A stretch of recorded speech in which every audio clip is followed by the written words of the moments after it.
When I knit top-down sweaters, I use this technique to make stitches. It leaves no holes and it looks tidy. As you see here, this one leans to the right and this one leans to the left. We start by making the one leaning to the right. We are going to use the thread between the two stitches to make the new one. We use the left needle and lift up the thread from behind. Then we knit it as a straight stitch. I'll show it again.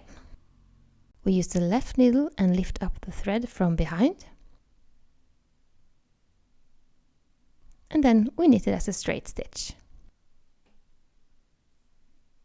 Now we are going to make one leaning to the left. Again, we use the thread between two stitches to make the new one. We use the left needle and lift up the thread, but this time from the front. Then we knit it as a straight stitch through the back loop.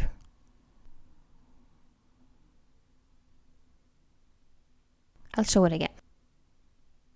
We use the left needle to lift up the thread from the front. Then we knit it as a straight stitch through the back loop. If this video was useful, please like and subscribe. And if you have any questions, comment below and I will try my best to answer.